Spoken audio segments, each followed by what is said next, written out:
What's going on, everybody? It's Richard Koberger here, the blue collar nerd. Here's a question I see a lot. I'm switching to paperless. What tablet should I get for my technicians?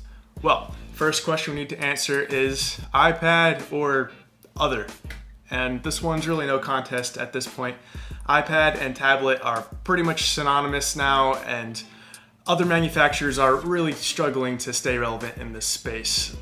Plus, iPads are going to be easier to develop for ServiceTitan or Housecall Pro or whatever you're using.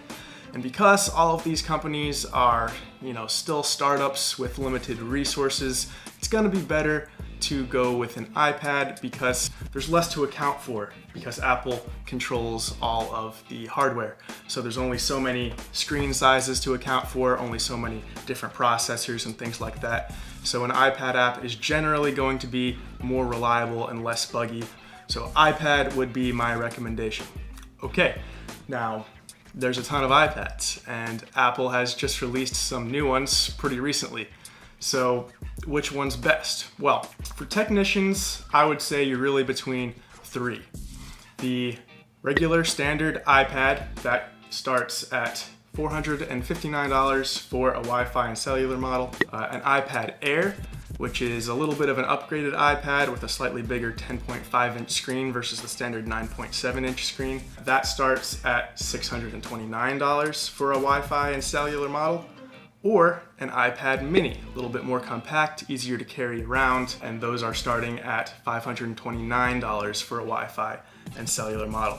Now, the latest versions that came out in 2019 of all of these iPads that I just mentioned are now compatible with the first generation iPad Pencil, which is cool because customers really hate signing off with their finger. But the first generation iPad Pencil has kind of a deal breaker issue.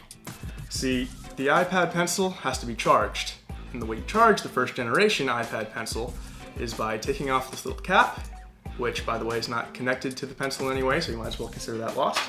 And then you have a male connector here, and so it comes with a little double-ended female adapter. You put one end here, and then you plug the cable into the other end. I'd show you my adapter, but I lost it, and so will your technicians. Immediately, it'll be gone. So there's only one other way to charge it, and that is with the iPad itself. What does that look like, you might ask? Yeah, oof. Doesn't that make you uncomfortable just looking at it? This is going to get broken. Your technician's in a van, it's gonna get you just know it. And it's gonna just pop out the little charging adapter, it's gonna bend this, you're gonna have an unchargeable iPad and a ruined Apple Pencil. Not recommended. Now, the second generation iPad Pencil is better. It charges wirelessly with the iPad itself. You kind of stick it to the side with a magnet and it charges, but it's currently only with the iPad Pro models, and the iPad Pro models are really expensive and overkill for what we need. So, what I recommend is an option that not a lot of people know about. It's called the Logitech Crayon. That's kind of like an Apple Pencil, but it's geared towards education. It's made for classrooms, so it's a little bit more durable. And instead of this male adapter that we have on the iPad Pencil, it has a female adapter. It's got a little rubber cap you pop off, it stays attached so it doesn't get lost, and then you just plug a regular old wire into there to charge it up. Much better for our use case. Now, you don't need to use any sort of pencil. You can get away with just not having one and letting your customer sign with their finger. I think it's just a nice little touch. People don't like to sign with their finger, so it really makes you stand out if you hand them a nice pencil to do it with. If you don't want to do any of that, you could also use, one of those little rubber tip type of pen things. It's okay. It's still, I guess, better than your finger, but they're not very precise. They still don't really feel like writing on something the way that these Apple Pencils and the Logitech Crayon do. Now, between these three models, it all really comes down to preference. What size do you want? A bigger screen obviously is going to be better for presentation purposes, whereas something like the iPad mini is going to be much more portable, much more pocketable. You could probably fit that in a cargo pants pocket versus these bigger iPads, not so much.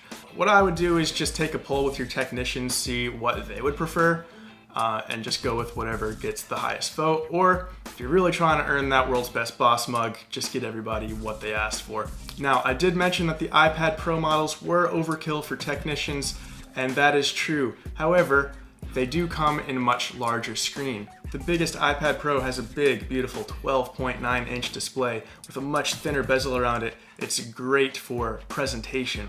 So if you just wanted a bigger screen for maybe a consultant, somebody who spends more time at the kitchen table, doesn't really have to get as dirty, somebody who's less likely to break the thing, I would maybe go with iPad Pro if you're willing to spend the money. The 12.9-inch Wi-Fi and cellular iPad Pro is $1149, and that's of course not including if you're gonna get an Apple Pencil or a Logitech Crayon or something like that. Any keyboards and cases, that's all icing on the cake, just keep in mind. Not necessary, but it is a nicer screen for sure. Now, Apple doesn't really do discounts. An iPad costs what an iPad costs, mostly no matter where you look. But I do have one tip, which is if you sign up for the Amazon Business Credit Card, you get 5% back on anything you buy at Amazon. And guess what you can buy on Amazon? iPads. So if you get that credit card and then buy all your iPads off of Amazon, you're getting 5% back. 5% off of an order of, 6 iPads. That's a nice chunk of change. I do have links for all of my recommendations in the description below, so check that out if you're interested. Anyways, that's all I've got. If you liked the video, be sure to hit like, subscribe to the channel, hit that little bell. That's gonna help notify you anytime I upload something new. Stay techie. Appreciate it.